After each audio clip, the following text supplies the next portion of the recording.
Hello RPG fans, welcome to the realm of unlimited imagination. If you're like me, you love to think about what kind of character you'd play next in your favorite role-playing game. So today we're going to go through a build for Dungeons & Dragons 2024, and we're going to talk about a Warlock from level 1 to 20, and this Warlock is meant to function in darkness. It's a known thing. We're going to reanalyze what that looks like for 2024 D&D rules, and I'm going to present Dweller Prinjara. This is a standalone character, but it's also meant to be part of a group. I'll be doing a total of 5 builds. This is the first one. We'll start with the Warlock who's putting the darkness out in the first place, and then we'll go through a series of 2 other characters that are the core to the group, and then we'll add on 2 more characters just to show what kinds of things we might build to dwell in the darkness. I'm going to try something a little different with the build this time. We're going to go through the concept, but then I'm going to present the build itself in D&D Beyond. If you like this format, please leave me a comment down below. If you hate the format, let me know that too, so that I can continue to make these better and better for everyone. I do present this at a level where a new player who's not that familiar with Dungeons & Dragons should be able to understand the concepts. So it is pretty detailed, but for more experienced players, hopefully this gives some ideas and thought for future campaigns or other characters that you might want to play. So the concept, you cast darkness, then you smash the enemies with advantage, giving them disadvantage, making yourself hard to see, and it's been a statistically sound way to do tons of damage for years now. One of the traditional builds was to do a Warlock polearm master, hide in the darkness, and then as things tried to enter the darkness, you could get an opportunity attack, potentially combine that with a sentinel feat, reduce their movement to 0, trap them in the darkness where they just couldn't move and they didn't know why. All kinds of nastiness. You see optimizers present these builds, and then they always follow it up with the caveat, but if the rest of your group isn't ready for it, then it's pretty bad. So that's what we need to do. We need to present this character, and then we need to build a bunch of other characters who thrive in the darkness as well. That's going to be fun. And the tons of damage thing, if anybody's familiar with League of Legends, we're going to try to make this a Trinity Force build and do tons of damage. All right, we won't get to tons of damage. Honestly, I've seen some other content creators put out numbers and information on Warlocks, and it does confirm what I've seen myself, that Warlocks are a bit lackluster in the damage category, unless you start looking at Armor of Agathis builds and builds that can make good advantage of Hellish Rebuke and things like that. So let's talk through Dweller Prinjara. I present these characters with a table of their capabilities in the game, 3 combat roles, 2 exploration roles, and a social role. So here we're going to give Prinjara 7 on damage. Part of the reason he gets a high score on damage, it may not be as much damage as other characters can put out, but it's going to be extremely reliable. The darkness is going to give us advantage on all of our attacks without having to do other stuff. So we'll be able to land our damage on the target very reliably, and we're going to implement a gimmick in the game that's going to help us do better melee damage than average, and we'll talk through that as well. This is going to be a Celestial subclass Warlock, so we do have a lot of support. I'm going to give that a 5. We're going to have enough healing to help the party in combat, out of combat, and have some support skills like that. Control, I'm giving it a 10 out of 10. I don't give anything a full 10 out of 10 lightly. But in this case, I think the control that this character exhibits is as much as you can in the game. It's a tank character. It's meant to tank. That's a form of control. The darkness spell is one of the best forms of control in the game. It gives you advantage, gives your enemies disadvantage, and they can't cast spells that require them to see something. The amount of control that this character can exert is, I think, as much as any character can be expected to in the game. Exploration and solving, we're actually going to give this character guidance. It's going to have the acolyte background. We're going to get guidance, and that's going to at least give us something to do out of combat. Otherwise, this character would really have nothing to do. Influence, we're going to give it a 6 out of 10. We will have intimidation and persuasion and very high charisma and be the face of the group, but we don't have expertise, so I can't go as high as I could for a character that would also be building expertise onto those skills. So in terms of role play, I'm going to set up a whole thing for anybody who's watched my content.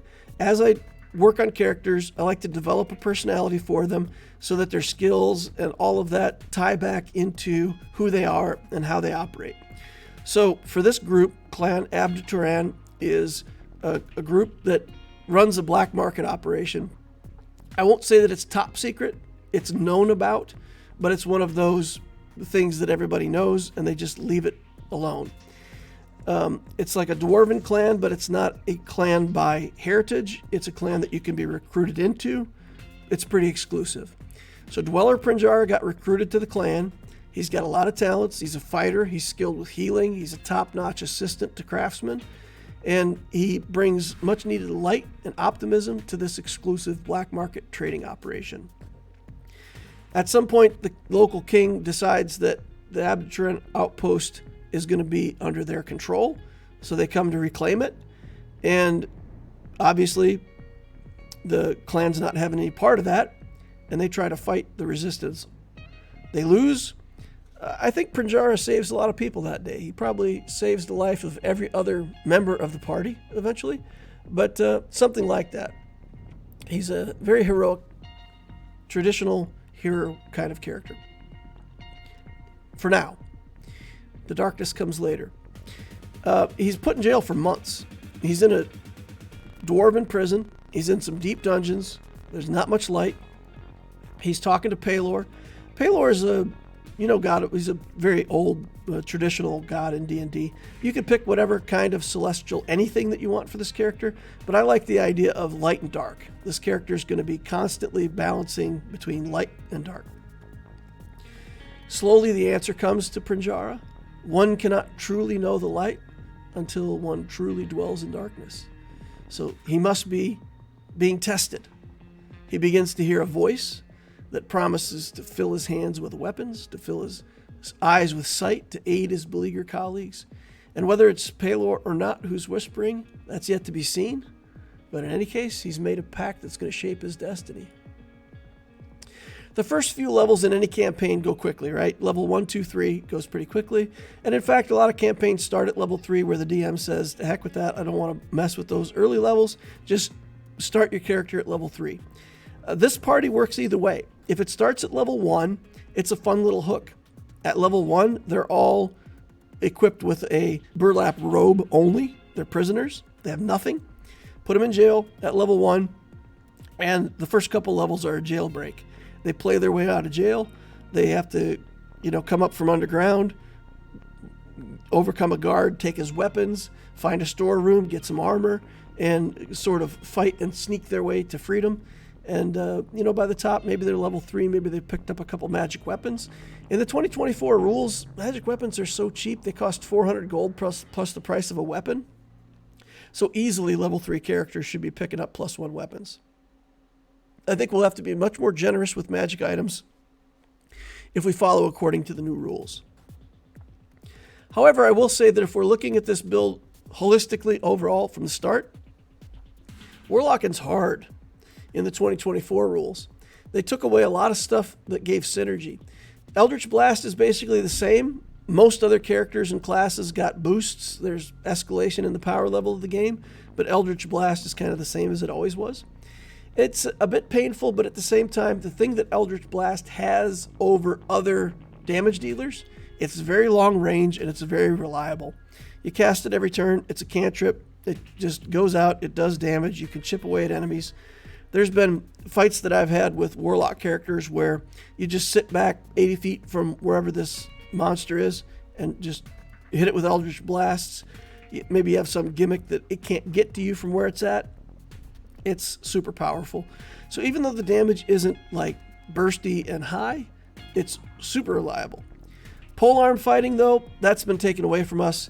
And for me, it's because the feat will only allow a strength increase. There's not another way for us to get 18 in our main stat starting out anymore. So we're going to be 17 in our main stat. That first feat, we've really got to round out our main stat to 18. And making a strength-based warlock feels bad. You'd have 16 charisma, and then as you gain levels in warlock, a lot of your other warlock stuff is going to work less well if you're making a strength-based character. So I don't like the polearm for that reason. 2-weapon fighting, your packed weapon can only ever be 1 weapon. So the offhand weapon would never be a packed weapon, and that makes 2-weapon fighting kind of out. You can build a true strike build where you focus on a single attack, charisma-based true strike. I don't know. It's not good enough. You would have to take like Warlock 12, Eldritch Knight 8 to get to the ability where you would be able to cast a cantrip as part of your attack routine to make this good enough, I think. So there's just a whole lot of stuff for Warlocking that's mediocre now. It's not that it's bad, but it's also not that it's great. So we look at a one-hander and a shield. That seems like the best route now. It's okay damage. It's going to require Warcaster. We've got to be able to cast spells with semantic components with our hands full. And weapon masteries are awesome, but Warlocks don't get weapon masteries. And in fact, they don't really even get good weapons. So we want to be sword and board, but we don't get access to the board, and we don't get good weapons. So one thing that I started looking at as a fun idea, if we have crafting in the game now, and we say, okay, there's a specific magic weapon that I want. It's a very rare magic weapon. Okay, it's 125 days. It would take you 62 days to craft that if you had help. So 2 months to craft with help. So if you slow the game down, I know that most people can say, well, you know, I did a campaign level 1 to 16 and the in-game time was only 4 weeks.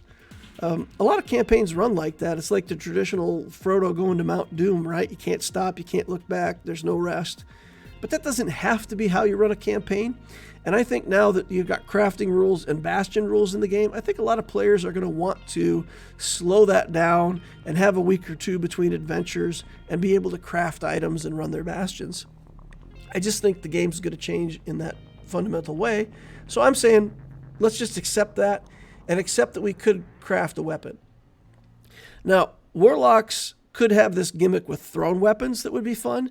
The problem is the returning flag didn't come out in the 2024 rules. I don't see returning weapons. And if I look through the characters' abilities and skills, alchemists can get returning weapons, but pretty much for most classes, it's the weapons that you throw don't return. One of the few things that's still in the game that's returning is this Dwarven Thrower. Unfortunately, you have to be a dwarf to use it. It requires attunement by a dwarf. So that's going to limit our class, limit our race to dwarf right there. But if we could get a Dwarven Thrower, and it's easy to say that we could get it because even if we can't find it for sale, we can craft it, right? Reasonably craft it at a pretty low level, get a really good weapon. And the nice thing is, if we can control it so that we can throw the Dwarven Thrower every time we make an attack, then it will always be doing an extra D8 of force damage. So now we take our Warlock's mediocre damage and put it on the high side of mediocre, right? We get some extra damage by being able to do an extra D8 of force damage. And it's fun. So let's do this.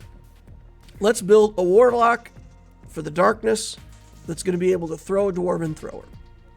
As a bonus action, you conjure a packed weapon, a simple or martial melee weapon. It specifically has to be a melee weapon. And the Dwarven Thrower is a melee weapon. Throwing the weapon does not make it a ranged weapon. It doesn't change the status. It's still a one-handed melee weapon. It just can be thrown. So Pact of the Blade works. We can throw the weapon with our charisma. Sounds good. It's all coming together. So unfortunately, we can't do this with a straight Warlock. Straight Warlock is just bad. You get simple weapons, light armor, and no shield. Pact of the Blade will let you use any melee weapon you want. You can pick up anything and make that your pact weapon and be proficient with it. But it's very limiting. It doesn't allow access to weapon masteries. And you can solve that with level 1 fighter. Level 1 fighter is probably the best single level in the game right now. It'll give us constitution proficiency for saving throws. It'll get us all weapons and armor. It'll get us 3 weapon masteries. And also Second Wind, which is a fantastic feature where you can use a bonus action to regain hit points. So we'll take that. For the ability scores, we're going to be a bit different than most Warlocks, I think. We're going to sacrifice some of the Constitution, and we're going to go in on Wisdom and Dexterity. We could be Strength-based. We're going to put some in Strength because this character is going to run out of carrying capacity pretty quickly. So we'll put a couple points in Strength to give us enough Strength to carry our stuff. But we're going to go with 14 Dex. That gives us better initiative. We'll be a medium armor wearer and improve our Dex saves that way. So that'll be our route. And we're also going to give ourselves Wisdom. We're going to have the Acolyte background, Cleric, Initiate, Feat. So we need some Wisdom to make that all make sense. And also for our Wisdom save. If you're going to be tanking in the game, armor class isn't the whole story. You also need to pay attention to your saves. You need to be able to save if you're going to say that you're the party's tank. Equipment. We're going to take we get the Scribe feature with the background for Acolyte. So we're going to take a Scribe kit, and we'll just take what's in there and 8 gold pieces. For the fighter, we'll take the 155 gold.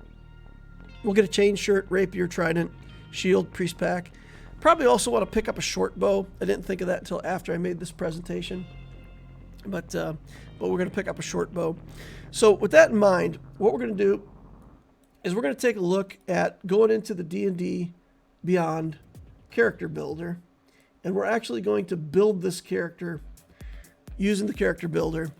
And I'll show you what that would look like, especially for newer players. It's nice to know how to do this. You build a character, you put in the name, Dweller Prinjara. I'm going to make mine public. You can leave yours private, whatever. We're going to pick that first level of fighter. Fighter core traits gives us our skills.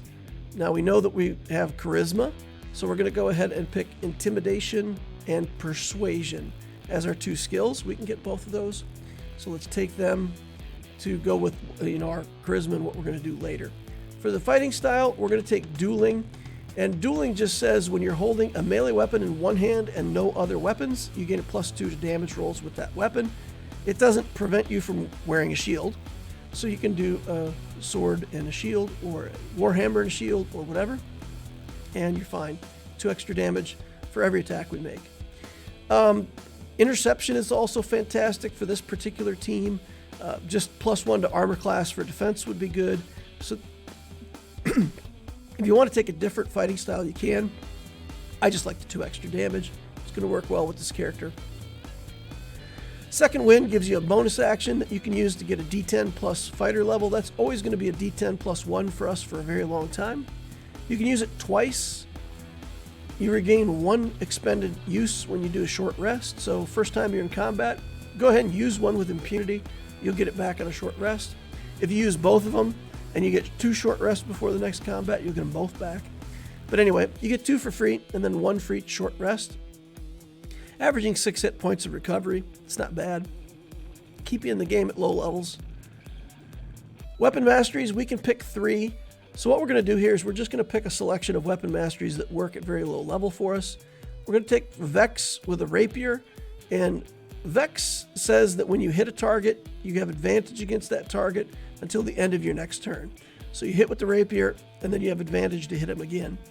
You can also take a weapon that has the sap feature, but there really aren't finesse weapons that you can use with your dexterity that have sap. We'll take Trident. Trident, we won't really have a very good skill to hit with Trident, but if you want to topple some stuff, that's kind of fun. Knock them prone, have a chance to. We'll take a short bow, also with Vex, same thing. We just want that advantage. Once we hit, we want to chain those hits. So we'll start out that way at level 1, kind of to make things efficient. We're going to choose that Acolyte background here. That's going to give us the Initiate Cleric subclass. Take Charisma as the spellcasting feature, Guidance, Spare the Dying, and then we got to look at our level 1 spell. We're planning to concentrate on Darkness with this character, so Bless is just out because it's a concentration spell. Other things, anything that's concentration, we're not going to want. So Things like Shield of Faith could be good, but anything that says it's a concentration spell is just off the list of things that we're interested in. Cure Wounds is good, but again, we're going to be a Celestial Warlock, so we're going to be getting a lot of skills and abilities that heal. We don't need it. Command seems like the best route, and Command has a bunch of stuff going for it. Specifically, it's not concentration, and it's only a verbal component. So we can cast this before we get Warcaster. Remember, if your hands are full and something has a semantic component, according to the rules, you can't cast it. But this one is verbal only. You speak a command and you make something approach, drop, flee, grovel, halt. Flee is awesome. If you just need like a breather for a couple rounds for people to regroup or, get somebody back in the fight or whatever, you can command something to flee. It runs away for a turn and then it has to come back. You can make it grovel, fall prone, make it easier for melee attackers to hit it. So there's some fun things we can do with the command spell.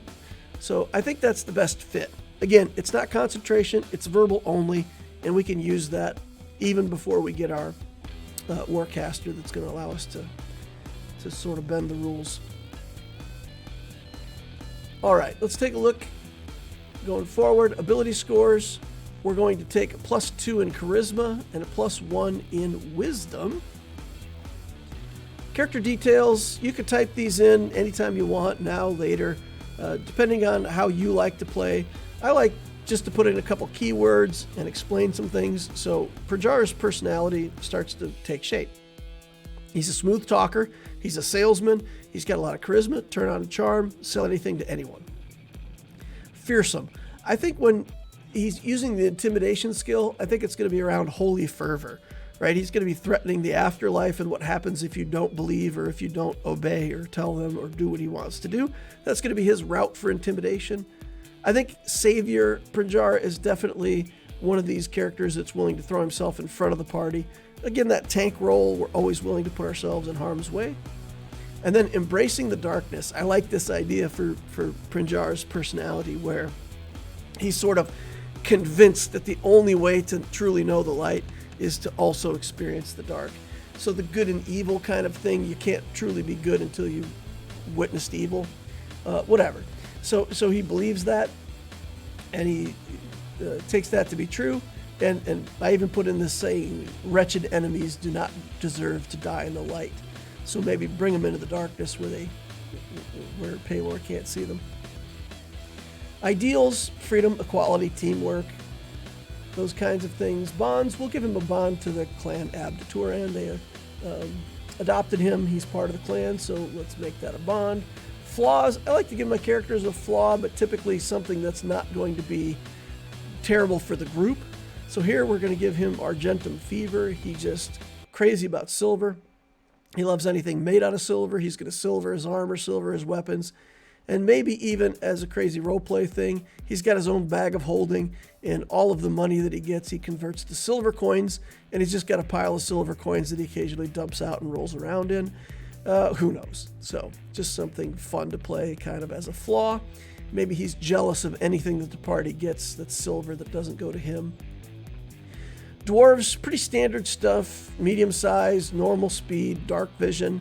Dwarven resilience, they're resilient to poison. Dwarven toughness gives you an extra hit point every turn, every level.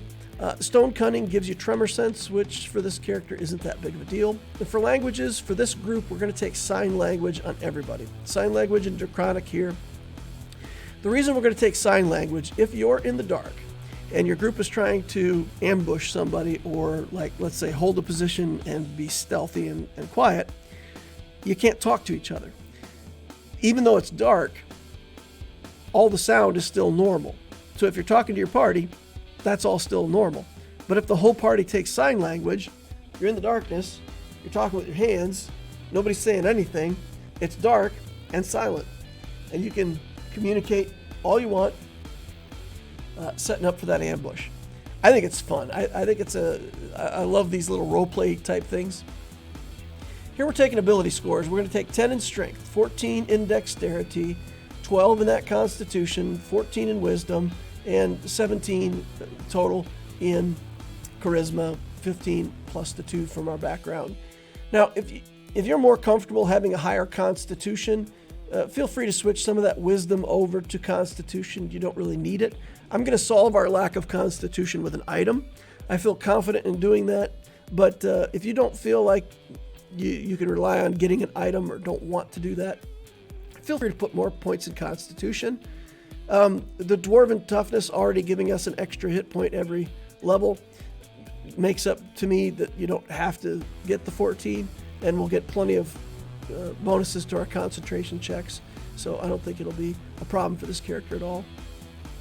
Equipment wise, we're going to take that calligraphy set, and then for, just like we talked about, we're going to take a chain shirt, we're going to take a shield, and then we're going to take a couple of one-handed weapons, a trident. We're not going to be very good with the trident because it's only strength based, it's not finesse.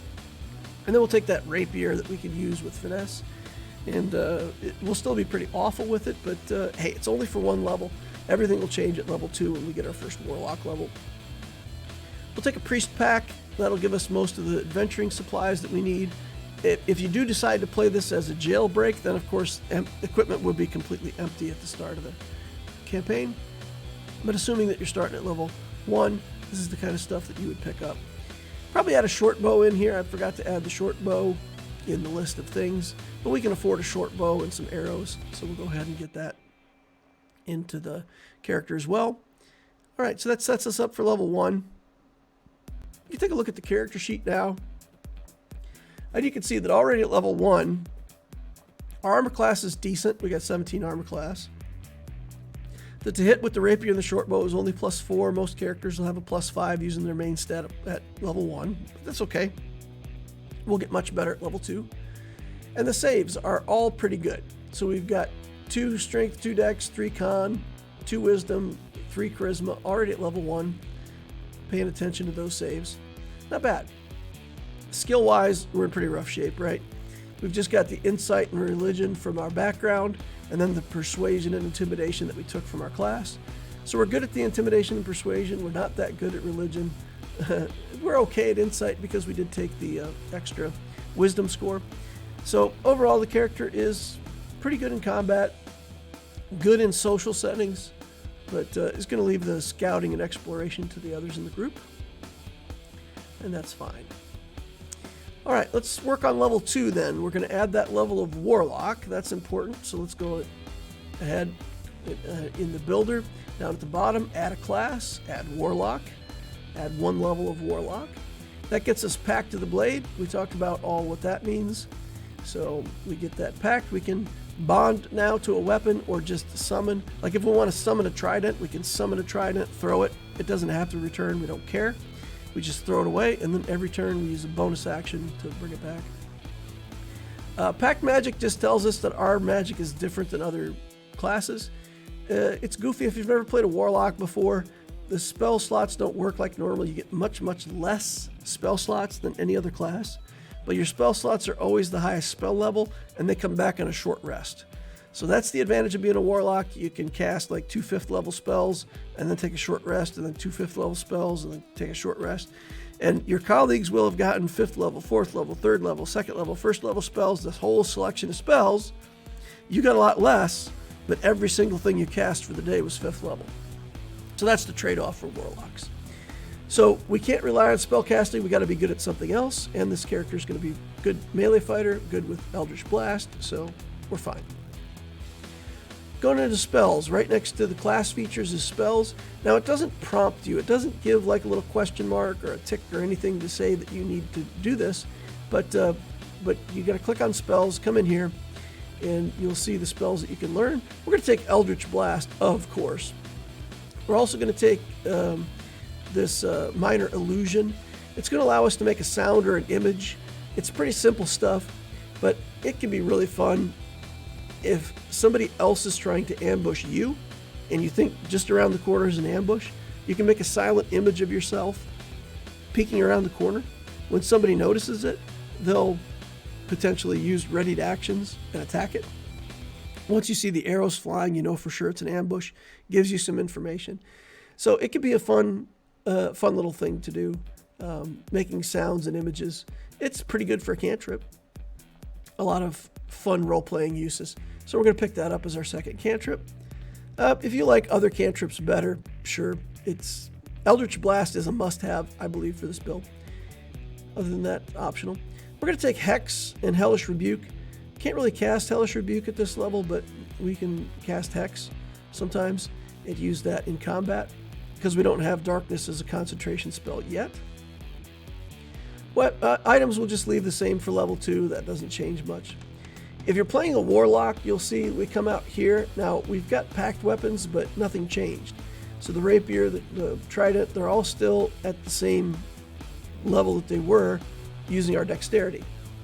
So you actually have to click on the weapon and go in, and then because we're a Warlock, you'll see that there's this checkbox that says Packed Weapon, and once you check that, it'll switch over to a Charisma-based weapon, and your to hit and damage will convert to the Packed Weapon.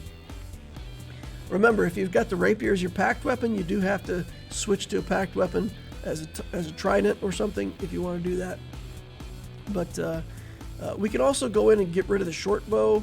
Again, the character can't carry that much, so free up that weight capacity. Once we've got Eldritch Blast, we don't need the short bow with the arrows. We'll just be using the Eldritch Blast. Alright, so let's go take a look at the character at level 2 and see how that might look in terms of gameplay and role-playing. So we've got Pact of the Blade by level 2. We've still got that first level of Fighter. Now we've got a better to-hit chance. We can change weapons with a bonus action. We can summon a Trident, throw it, not worry about retrieving it. We just go Packed Weapon, Trident, throw it, Packed Weapon, Trident, throw it. If we have a magical Trident, then of course you throw it and it's just gone until you retrieve it. But if you're just summoning Packed Weapons, you can actually summon a Packed Weapon as the bonus action and throw it. So you can get your thrown weapon gimmick going early. Hex is kind of hard to use at low levels. You put Hex on something, you kill it. The next turn you got to move it. If you're using your bonus action to summon Tridents, for example, you can't also use your bonus action for Hex. It's pretty hard to use. Hellish Rebuke has a semantic component. If you play by the rules, you can't cast it with a weapon and shield. You can do this crazy thing where you try to like attack for your turn and then put your weapon away, but then the next turn you have to pull your weapon out. So sometimes you would have no weapon in your hand and be able to use it. It's goofy. I would just plan to use Command. It gives us the ability to use our spells as a verbal component only, following the rules and not having to worry about any of that nonsense. And it's good. Command is good. Out of combat, we're going to be using Guidance. We've got that Acolyte feat. We've got Magic Initiate Cleric to get Guidance. Put Guidance on everybody. Even guide yourself. Put Guidance on yourself before you enter a social setting. And that way, the first time that you have to roll Persuasion, you can roll it with Guidance. Super simple to play. If you're far away, use Eldritch Blast. If you're close, tank for the group, use your Rapier. Get that Vex action going. You can occasionally try to topple stuff with your Trident if that makes more sense. Knock it down. Give everybody advantage on a prone enemy. Second Wind gives you healing as a bonus action. It's probably what you're going to be using your bonus action for mostly is your Packed Weapon and your Second Wind. Simple. Blast at range. Smash them if they get close. In terms of roleplay, I think he's easy to play at low levels. He truly believes he's made a pact with a Celestial Paylor or whoever. Hex for boss monsters could be good, but long term, not what we're going to do. So Prinjara has felt increasingly welcome in the darkness.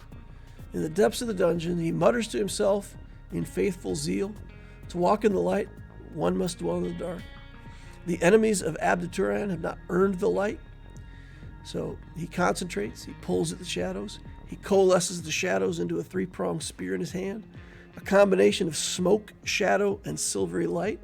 It's not a normal weapon, it's a lethal extension of Prinjara's will.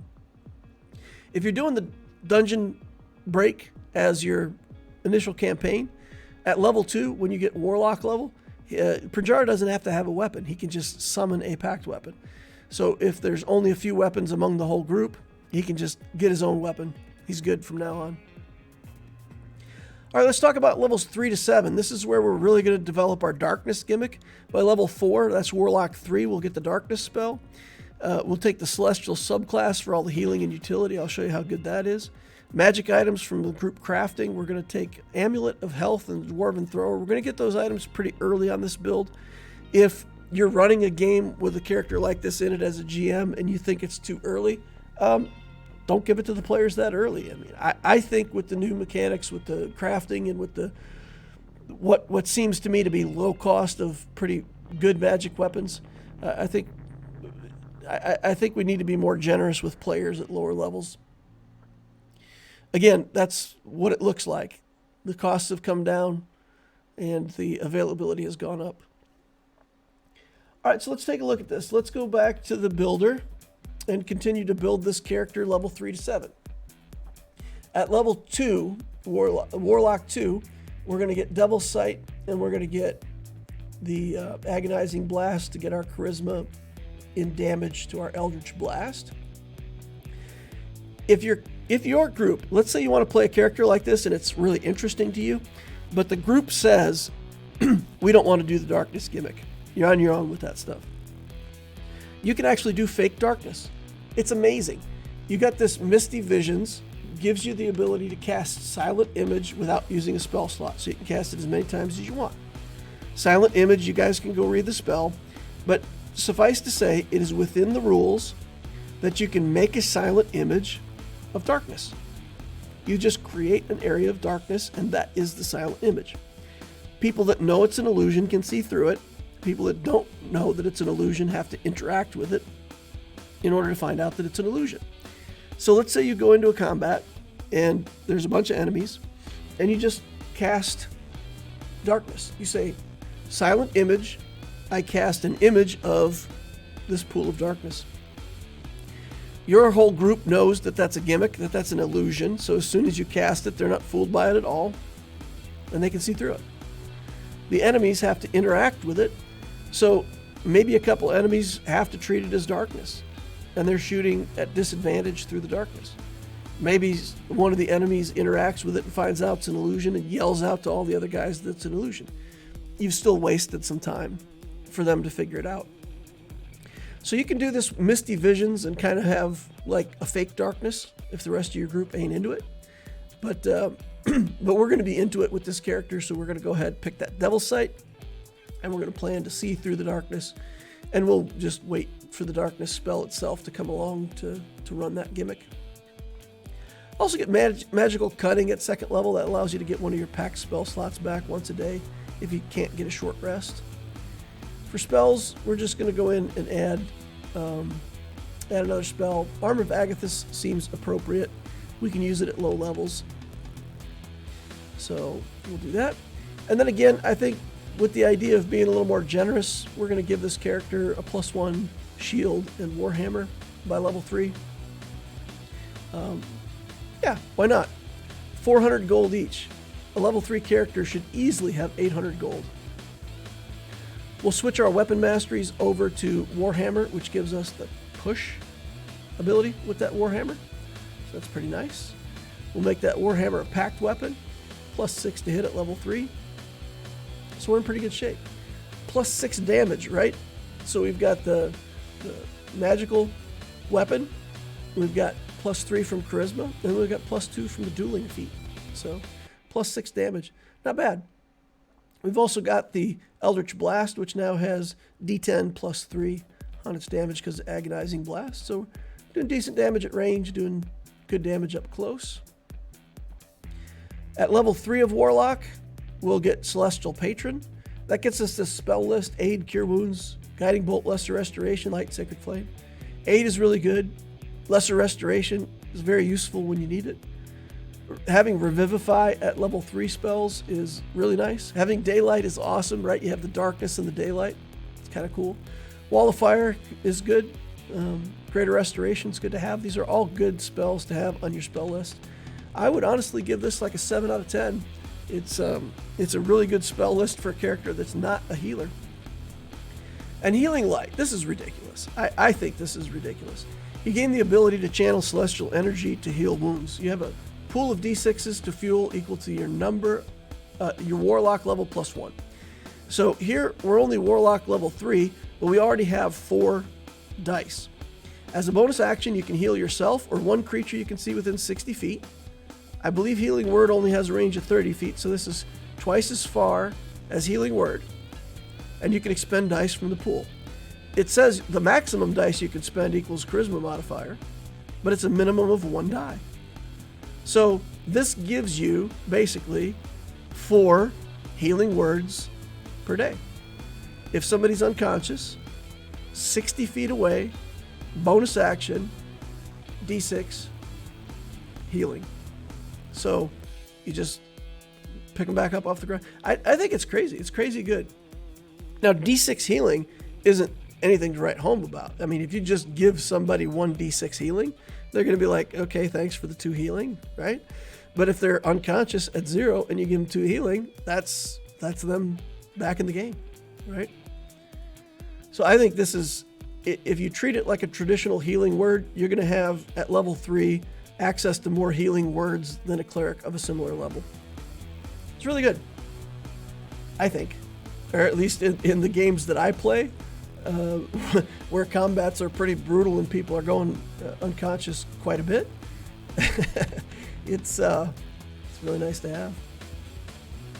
We can also add some second level spells here, so we'll get rid of Agathis or Hex. You know, you can drop one of those spells, and we'll get rid of Hex for now, and we'll take Darkness. Darkness is, of course, the key thing that we want, and I also want Misty Step. So we'll trade out one of our other spells to get Misty Step. We shouldn't need to teleport, but you never know when you're going to get grappled and get put in a pretty uncomfortable situation, so who knows? Misty Step can be good. Level 2, Evocation for Darkness. Let's take a look and really make sure that we understand how Darkness works. Dark Vision can't see through it, so when you're in darkness, it's heavily obscured. We go to the ruling for heavily obscured. You have the blinded condition, see also blinded. So we have to go from darkness to the definition of darkness, to the definition of heavily obscured, to the definition of blinded. Crazy. While you have the blinded condition, you can't see and fail any checks that require sight, and attack rolls against you have advantage, and your attacks have disadvantage. This is so strong. Not only is it that we get advantage on enemies and they have disadvantage on us, the idea that you fail checks that require sight, just go through spells and see how many spells say do this to a target you can see within 50 feet, within 60 feet, within 120 feet. You have to be able to see them. If you can't see, you cannot cast that spell, you cannot target the spell. It's really powerful. It doesn't stop area of effect things or things that just target a space. You can still target a space. You don't have to be able to see the space to target it. But there are a lot of things that say target a location that you can see. So it's going to stop a lot of stuff. It's also worth looking at blind sight. Blind sight is right below the blinded condition. And blind sight does allow you to see. It very specifically says in the definition that it allows you to see. Let's move on to blind sight here. You can see within a specific range. You can see anything that isn't behind total cover, even if you have blinded or are in darkness. So if darkness is our gimmick, blind sight is a way around that. If fighters come into our area of darkness and they have blind sight, then they're not affected by it. Pretty fantastic. It's a way for GMs, again, if your party chooses to operate out of darkness and it's hard to get into a tough combat, you can just put in a few, even hobgoblins or goblins or any monster that you want to fight the party with could have a level of fighter and then take blind sight as the fighting style for a level of fighter. Just add a level of fighter onto your characters, give them blind sight. And I wouldn't do that for, if there's 10 hobgoblins, I certainly wouldn't give them all blind sight, but maybe 1 or 2, you know? Maybe 1 or 2 champions can see in the dark. It's a very logical, reasonable, and explainable way to interact with the darkness. We're going to give ourselves Amulet of Health here. Again, it's pretty low level. Level 4 seems like early to get that item, but those items are cheap. They're 4,000 gold, I think, for a rare item. And by level 4, it's very reasonable to have 4,000 gold, or to have crafted it. Crafted it for 2,000 gold. Seems very reasonable. So I'm going to do this early, and we're going to have Amulet of Health. And you have to attune these things to get their stats to show up on the sheet. So if you're new to D&D Beyond and you hadn't seen this before, you do need to click on Inventory, click on the item, click on that Attune button there at the bottom. And once you attune it, then you'll see that the hit points will go up, the Constitution save will go up, and it'll show that you have that item. Again, it's good, but it's not broken. All it's giving us is more Constitution save and more hit points. It's not game breaking to give an item like that a little bit early. All right, and then level 3 Warlock, level 5 will be level 4 Warlock, and we'll take our first feat. And that's going to be the Warcaster feat. Take that to increase our Charisma to 18. I think it's the best feat in the game right now. Overall, if you're not taking Warcaster as a caster, there has to be some compelling reason why you don't need to. Because it does give you that ability score increase now, which is great. Advantage on concentration checks, which is great. You can perform semantic components with a weapon or shield in both hands, that's a big thing that we need with this character to be able to follow the rules and cast our spells. And then it also gives you this reactive spell. If you make an attack of opportunity, you can cast a spell instead. We're not that excited about it because we have to trigger an attack of opportunity where we can see them and they can't see us, and we're within 5 feet, and if we do Eldritch Blast, we have disadvantage. For this particular character, it's not that great, but there's other characters where the reactive spell is really awesome. But yeah, Warcaster, one of the best feats in the game. We'll take it. We get another cantrip here, and there's a lot of stuff we could take. I like Chill Touch. Chill Touch prevents healing. It's nice to have something in your party that says can't regain hit points, so we'll take that. We'll also grab Mirror Image here. Why not? If we're tanking and in darkness and it's still all going bad, Mirror Image might be just the ticket to buy us some more time. So with that, we've got a pretty good character set up here. 55 hit points. Those saves are looking pretty good. +8 to hit with our +1 Warhammer. +7 damage. Pretty decent. Of course, all that got boosted when we got our stats to 18, right? All right. So then I think we got to go out and talk about bastions. If we're at level 5, it's worth mentioning characters get access to bastions at level 5. So with this character, I think when you're looking at your bastion, a lot of the stuff that you can get for a special feature says, do something lame at level 5. When you're level 9, it can do something cool. I think there's going to be a temptation for people to say, well, I'll just wait till level 9 and add that, because you get to add 2 more special to your bastion at level 9. But I think you really need to look at the level 9 bastion components and decide what you need there, so that you can decide what you want at your level 5. So for example, here, I would want a scriptorium and a teleportation circle. We're going to take teleport on this character. We're going to want to be able to teleport back to our bastion. So if we want a scriptorium and teleportation circle at 9, that means if we want any income stuff, we got to take that at level 5. So I would build a storehouse and a library. Library lets you research. It's fun for the game. Storehouse lets you buy and sell stuff and profit from it. If your GM is already generous, you don't need a storehouse. But if you just want like a way to make money in the game, storehouse is cool. Garden could be cool. I don't think a garden fits this character's roleplay, but garden is a really powerful level 5 special for Bastion. But I think I would look toward that. A storehouse and a library at 5, and then a teleportation circle and a scriptorium at 9. And then wherever you want to go from there afterwards is, it's fine. All right, let's take a look back at the build here. Next level, level 5 Warlock, we're going to get Thirsting Blade. That gets us the extra attack feature with our packed weapons, so we can make that 2 attacks per round.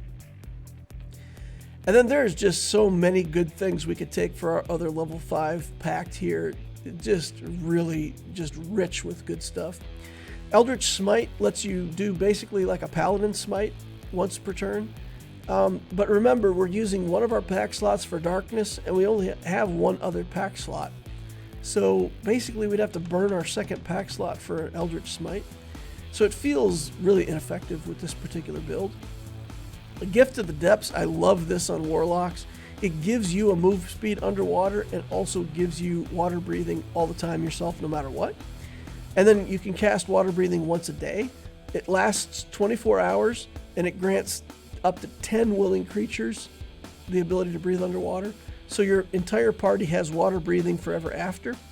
If there's any chance that your campaign is going to go underwater, or that your DM uses water or drowning as a tactic in combat, taking Gift of the Depths is just a fantastic utility. It doesn't help your character specifically, but it's just really good utility for the party. And then here we have the traditional Repelling Blast. We're going to take that. We're going to show that as the ability that we take on this character. If I was playing the character, I might actually take the Gift of the Deep instead of Repelling Blast. I like it that much, but I think it'd be more standard to pick Repelling Blast. When you hit a creature large or smaller, you can push it 10 feet back, and this allows you to control your area of darkness. As things come in, you just knock them back, knock them out. If they're coming toward you, they got a certain amount of movement that they can move toward you. Every time you knock one of them back 10, 20, 30 feet on your turn, it makes it have to come back that far toward you again. And you can kind of do these turns where you just have mediocre damage with your Eldritch Blast, but you're making it take forever for the enemy to get to you, and that probably wins you the combat. Even better than having higher damage. Spells, let's get rid of Spider Climb. Let's take Counter Spell. And I want to take Dispel Magic here, but in the end, I'm going to end up taking Fly. There are situations in the game where being able to fly is important. So, yeah, it's a concentration spell. It interferes with darkness, so it's pretty much an out-of-combat option if we need to fly somewhere. And then I'm going to add the Dwarven Thrower here already. It may be early. You may say, well, that's crazy getting the Dwarven Thrower already at level 6. But look at the crafting rules. Look at the cost of these things. By level 6, it should be possible for your group to have one really good item in the group. So if you think it's too early, don't give it to your player, whatever. But again, I think that good weapons and armor are going to come faster now with the new rules. It just looks to me like that's what it is. Okay, so the Dwarven Thrower looks really good. All right, that puts us at level 7. So let's go mess around with level 7 and look at how this character looks in and out of combat now, go through some details. Out of combat, you've got guidance, healing, help with knowledge checks. Your social checks are good. You got intimidation and persuasion fully maxed out for your level. Again, no expertise, but good. Overall, I will think of Prinjara here as the face of the group. I think he's the leader. There are going to be a lot of high charisma characters in here. We're doing warlocks and sorcerers and stuff like that, but I still think he's the leader. He's the face of the group. Tactics, simple. If possible, take the highest initiative if somebody has the alertness feat. Turn on the darkness, and then just Eldritch Blast at things that are far away. Smash things in the face if they're close. Use the hammer. That Dwarven Thrower, let's talk about how easy it is to throw this weapon. Something charges into the darkness, they come into contact with you, they're within melee range, but they can't see you, so they're still blinded. Attack of Opportunity says you make an attack of opportunity when a creature that you can see leaves your reach using its action, bonus action, whatever. So if you step away from a creature that doesn't have the ability to see in the dark, it can't make an attack of opportunity. Remember, it's blinded. It cannot see you. You can only make an attack of opportunity against a creature that you can see. So you just walk away. You just step 5 feet back and you throw the Dwarven Thrower right in its face. You push it back 10 feet. You step back up, hit it again, knock it back even further. So there's no reason for you to ever have to make a melee ranged attack with the Dwarven Thrower. The short range on it is 20 feet, which is means it's not a ranged weapon. You really can't use it as a ranged weapon. But you can just take a step back out of melee and chuck it and knock enemies back and reposition that creature however you want, and it can't make an attack of opportunity to hit you back. It does extra D8 damage when thrown, so you try to make it a thrown weapon all the time. So you can't stay within 5 feet or it causes disadvantage. The rules as I see them, the disadvantage is tied to making a ranged attack within 5 feet. Doesn't say anything about having to see or not see or whatever. So you can just step away, throw the hammer, and it's good. It's fun. It's a fun little gimmick for this character. I love it. Can you move darkness? The wording on the darkness spell says you can cast it on a point, or you can cast it on an object that's not currently being worn or carried. So, for example, Prinjara can just throw something on the ground and cast darkness on it. Now, if somebody else picks that up and walks around with it, why can't we do that?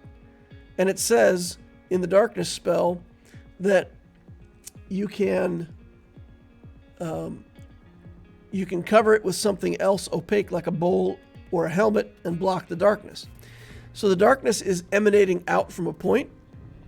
You take a hooded lantern, you put a candle in the middle of the hooded lantern as your thing that you cast darkness on. Then somebody else can pick up the lantern and hood it and open and close it and control the darkness. Now for this particular group, you just want to leave the lantern open and let the darkness flow. But then you can carry the darkness. Yes? I don't know. What do you guys think? Leave it in the comment down below. Do you think it's fair to cast darkness on a point, on a thing, and then pick it up and carry it? Or did they put that wording into the darkness spell to make it specifically so that you either have to put it on a point or put it on an object that isn't worn or carried, and that the darkness will shut off if the object is worn or carried? I don't know. I think the way it's worded, I would say it can be moved, but the dwarf has his hands full, so Prinjara is not the one that's going to be moving it. Taking hits. With this guy, easy.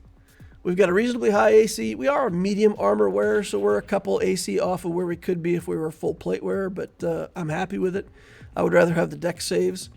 And again, most things are going to have disadvantage because we're in the darkness. We got a reasonably high AC, good hit points, good saves, no problem taking the hits. At this point, if we've got that Amulet of Health, a standard DC concentration check is a 1 in 1600 fail. We would have to roll a 1 on both of the D20s, and then also roll a 1 on a blessed die if we got blessed running. So it's pretty hard to fail a concentration check at this point.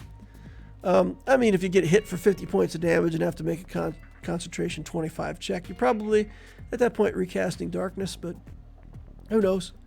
Should still be pretty good. Should be able to tank and maintain your concentration pretty well. With crafting in the game, should be reasonable to get a big item every three levels or so. So I've got 2 good items on this character already at level 6, and I think that's okay. The build is fine without either of those items. It's better with the items, but it's fine. If you have to wait till later, it's okay.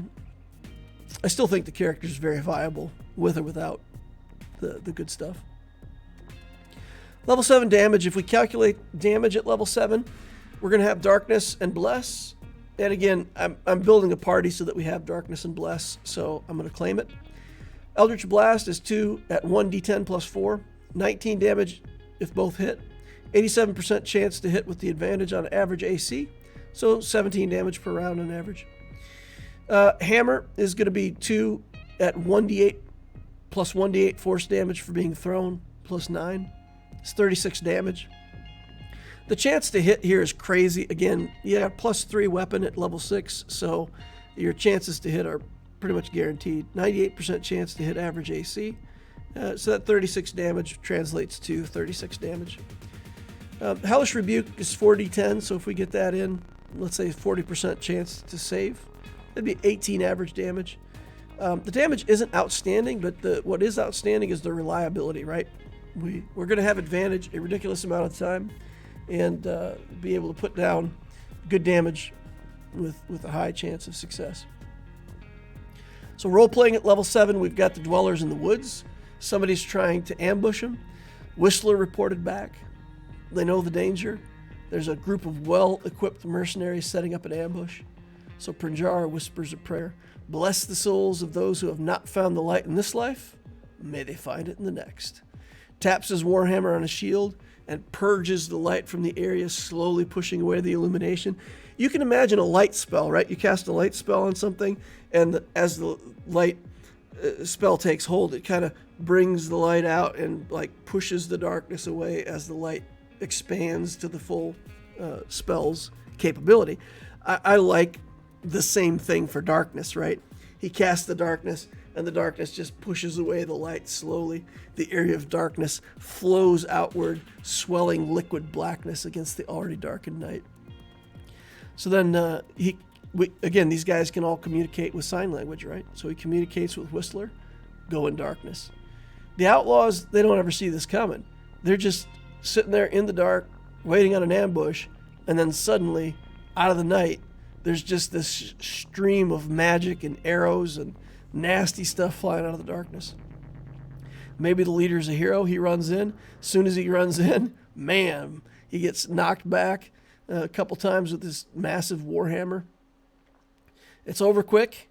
The lone survivor flees into the night, and Prinjara signs with his hands. Let one go. Let him spread the word. Nice.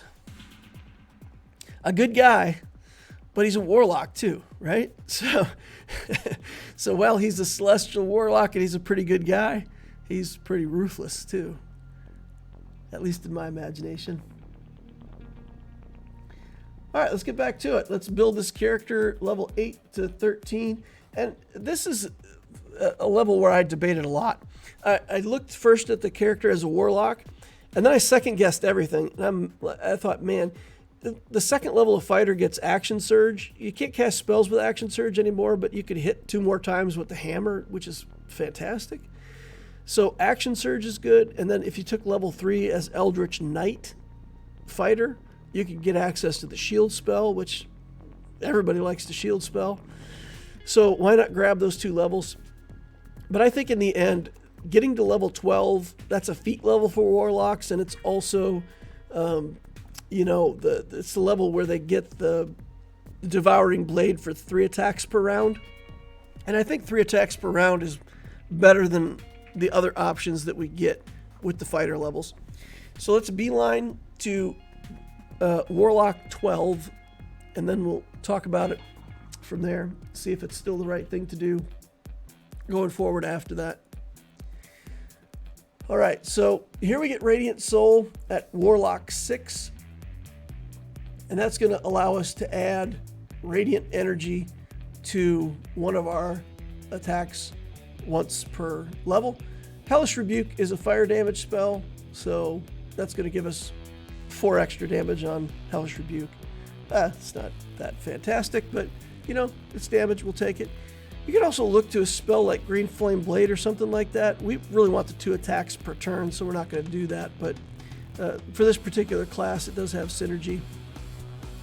With a build that would want to do that. And here we're just going to go out and take a look. We added a breastplate here, I think, for armor. Finally upgraded to a breastplate. So that puts our armor class at 20. Saves are still good. Hit points are 75. So we're in good shape here. All right. That was still level 7. I'm sorry, I kind of jumped the gun on going out to the presentation again. Here we're going to jump from 6 to 9. We're just going to take it up 3 levels at a time here. And that's going to kind of show what we're going to do. Level 7 we get Invocation. And we can't get Life Drinker till 9. So what you want to do with 7 is up to you. There's this feature called Lessons of the First One that we could take. And that gives us a starting feat. And we could take a Toughness starting feat. And that will give us extra 2 hit points per level. So it just adds more hit points onto the character, which we like.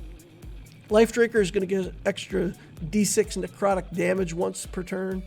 It gives a chance that we could trigger some healing too if we wanted to. It's not fantastic, but it's an extra d6 damage per turn on a character that doesn't have a whole lot of access to damaging things. I really wish this was just 1d6 per every attack. I think it should be, but as written, it's once per turn. For our level 8 feat, I think the right thing to do is just take our charisma score to 20. So we're going to go ahead and do that. Take the ability increase. And then we get contact patron, and that is going to allow us to talk to our god, find out finally who they are, get a little information directly.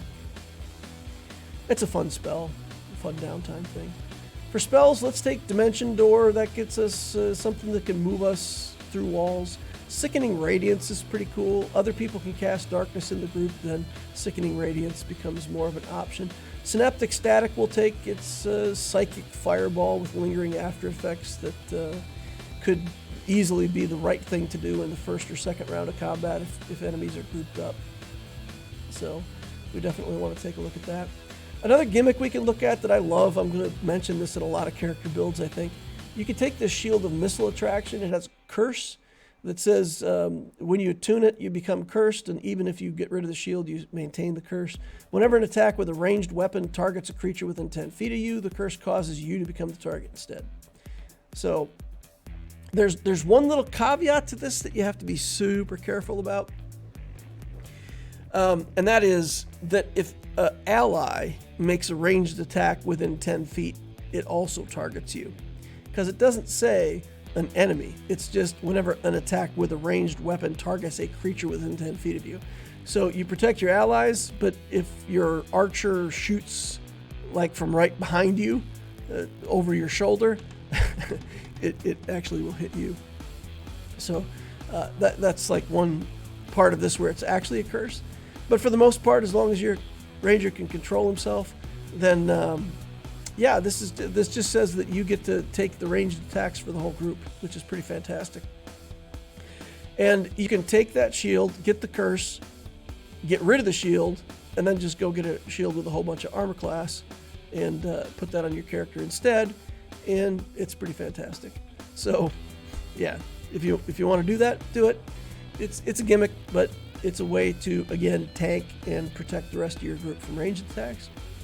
So we'll go in there and we'll attune that. And then you can see we've got 3 items attuned, being the Amulet of Health, Dwarven Thrower, and then we've got a Rod of the Pact Keeper that we put in there to help up the attack bonus for our Eldritch Blast to 11. So that's our 3 attuned items, and there's a lot of other stuff in the game that you could use, but I think just generically those things are sort of not broken items, but things that should be able to impact your game in a positive way, that are fun and helpful. So that's what we did. All right, then let's go back in and take this character up to Warlock 12. Class features, we get that Eldritch Invocation here for the Devouring Blade, and that says that when we take the extra attack feature, we get 2 extra attacks instead of 1, so fantastic. 3 attacks per turn now. Really good. All right, and then Mystic Arcanums start kicking in. So at level 6, there's a lot of stuff we could take here. True Seeing is fun. If you took the True Seeing Invocation, if there was an additional party member that needed to see in the darkness, you could do that. Arcane Gate is pretty cool. You can do this thing where you make part of the Arcane Gate out of the darkness and part of it in the darkness, and then you can kind of pop in and out and through this Arcane Gate. It's situationally useful, but it could be a good gimmick with darkness, as one end of it's going to be in the dark. Tasha's Bubbling Cauldron is very reliable, right? You cast a spell, you get 5 potions, and if you wanted those 5 potions to be resistant to fire damage, if you know you're going to fight a fire-based creature, I think that's pretty good. The potions disappear when you use the spell again, so you can't infinitely stock up the potions, but you can use whatever's right for the day. So it feels pretty good. For the ability score improvement at level 12, that's interesting. One of the things you could do, your charisma's 20 already, so you could just take thrown weapon fighting, grab an extra +2 damage to all your hammer throws. So that's good. I mean, it'd be 6 damage a turn. You get 3 attacks a turn. But I think there's better things we can do with it. I looked at Sharpshooter, but Sharpshooter does specifically say long range with a ranged weapon, and our hammer is not a ranged weapon. It doesn't appear on the list as a ranged weapon. It is a martial weapon, and again, if it ever was considered a ranged weapon, we wouldn't be able to use pact with it. So it's just out. It doesn't work. The thrown weapon does not make it a ranged weapon for the duration. It's still it's still a melee weapon. So we're stuck on that, and that's fine. Mage Slayer could be good. It gives us this save that we can get once per short rest, which is fantastic. But I think at the end for this character, because we want to work on saves, we're just going to take Resilient Wisdom and bump up our Wisdom save to be proficient. We'll take a Teleportation Circle as our spell that we get here, and that activates, and we got the Teleport Circle in our Bastion, so now we're in good shape.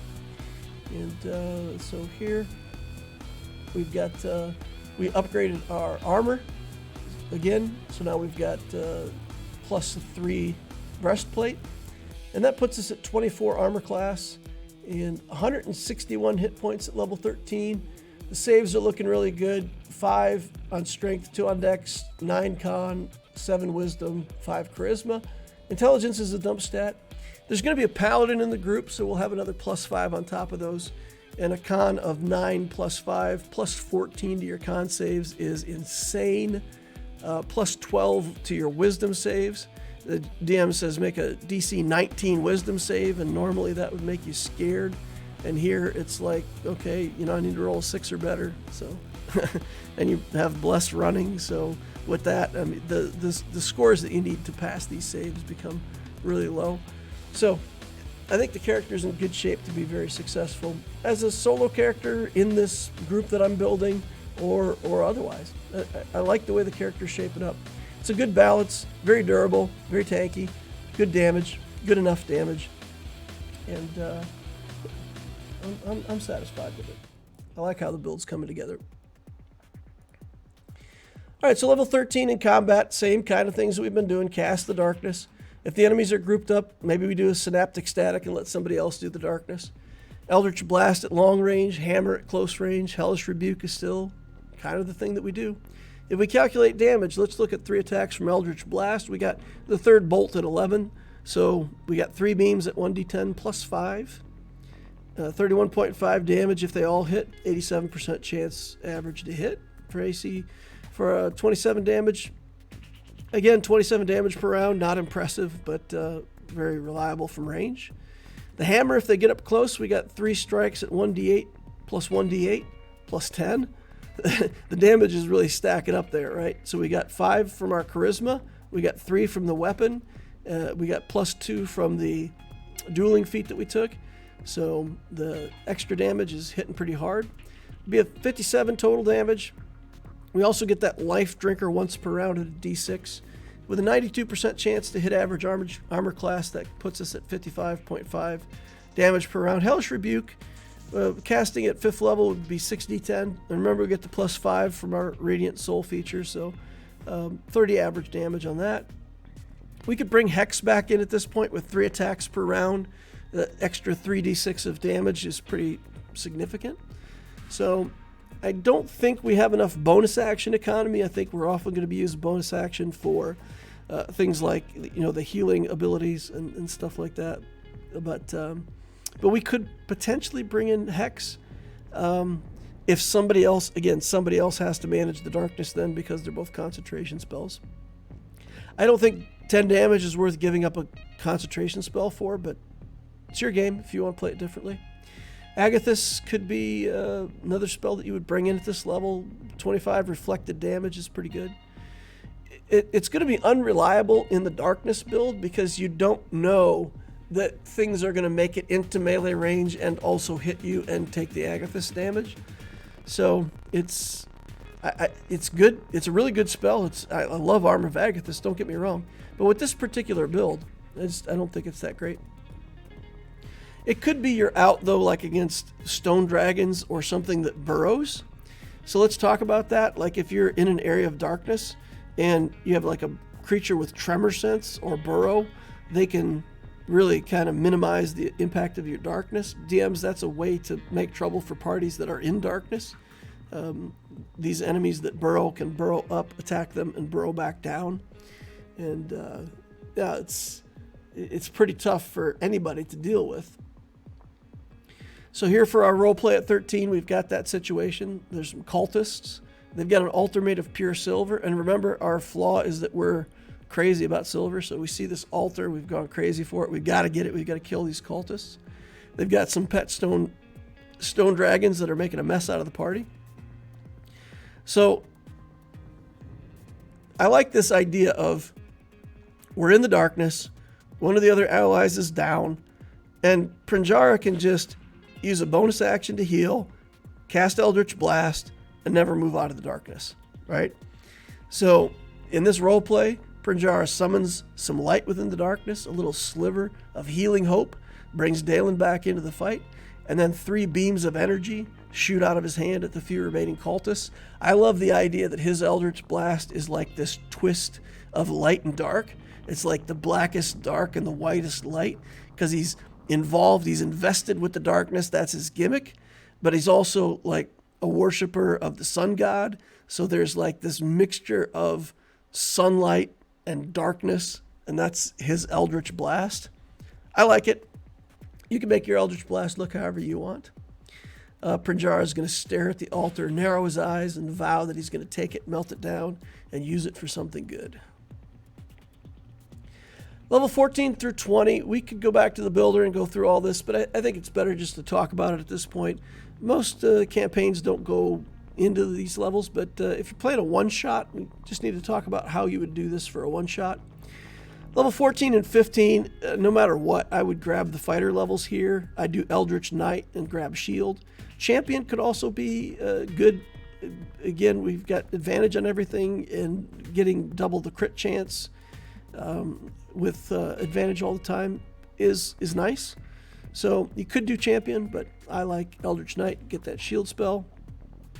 And it also gives you some spell slots to cast the shield spell with. If you're playing just a straight Warlock and you get access to shield, it's not good. You've only got a couple pack slots. If you're using a pack slot for Darkness, you literally have 1 shield per combat, and then 1 shield per day for however you got the shield spell, right? So unless you get some traditional spell slots, shield isn't that great. But Eldritch Knight gets spell slots, so we pick that up, we become a spellcaster, and we have several shields per day that we can use for emergency. I like it. That would allow us to go 16 to 19, finishing out to Warlock 16. So we would be Warlock 16, Fighter 3. Get an Epic Boon at 19 because it's a feat level 16 for Warlock. Get the Unstoppable Attack, and then at level 20, take the second Epic Boon. Epic, I like Recovery, but Fortitude is also good. So Fortitude says every time you get healed for any reason, you add your Constitution bonus to each healing instance. So if we're a level 16 Warlock, we've got 17 D6 in our Celestial Healing pool. And we can put them onto ourselves one at a time out of combat. Heal for D6, and then here it would be D6 plus 4, right? Heal for D6 plus 4.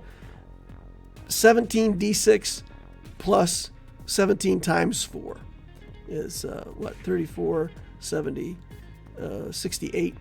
It's 68 extra hit points. It's pretty good. So you could use that. I think it also works with good berries, like eat 1 good berry, get 1 hit point plus, if your con modifier is 4, a hit point plus 4. Makes things pretty insane. So depending on your party makeup, something you could look at. Alternatively, you could go to level 20 as a fighter, right? So stop at Warlock 12 and take 8 levels of fighter, and that would allow you to go into Battle Master or Rune Knight and just go damage. You know, build skills and take stuff that gives you more damage. I also looked at Ranger. You could take a shift into Ranger, and Prinjara has Wisdom, right? We put it at 14 Wisdom, so we've got enough Wisdom to multiclass into Ranger. It wouldn't be a problem. We would get a fighting skill, and we could pick up Thrown Weapon for 2 extra damage every time we throw the hammer. and get expertise, and we could finally take expertise in our social skills, and then pick up some more damage from the class like Fey Wanderer or Gloomstalker. So there's really Ranger, I think, might even be the most damage that we could add.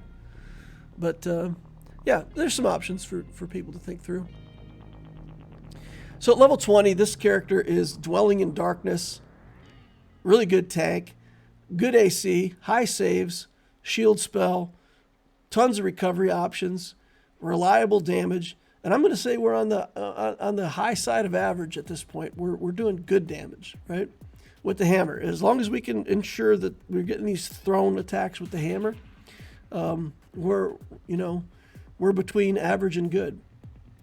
Darkness is going to allow that Dwarven Thrower to always be used as thrown. So I like it. I think it's a fun build. That's going to be Dweller Prinjara. Please remember, as we exit this, like on the way out if you didn't like it on the way in.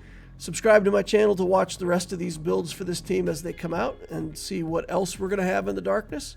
And as always, I appreciate your feedback. Leave any comments that you have. Let me know if you think Darkness is mobile, or whether you think the crafting is like I think and going to be more generous with items in the game, or if you think that's not something that should change. Curious to hear what you all think. Thank you all for watching, and I'll catch you in the next adventure.